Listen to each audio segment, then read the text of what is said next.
the bad dream continues. This shovel's massive steel cables are worn out. Luckily, the Bull Gang, the mine's elite repair crew, are already on the job.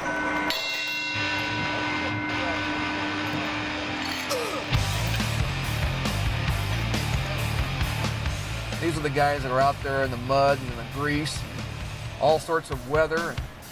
They kind of go at her with everything and anything they can get their hands on. Bull Gang, it's just big, heavy, dirty equipment, you know, most people shy away from. Cold weather, you know, and a lot of people hole up in the plants. They don't want anything to do with out in the cold weather. You get 30 below and you get 30 feet in the air. It's not the best of working conditions. I was in a plant before, but I'd much rather be outside working out here on this stuff. Why? Because I like it. Fresh air.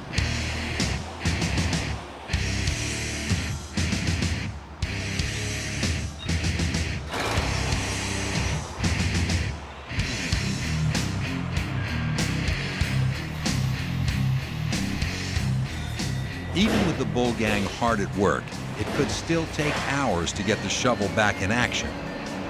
Bill is desperately hoping that a long-term solution to his problems is on the way.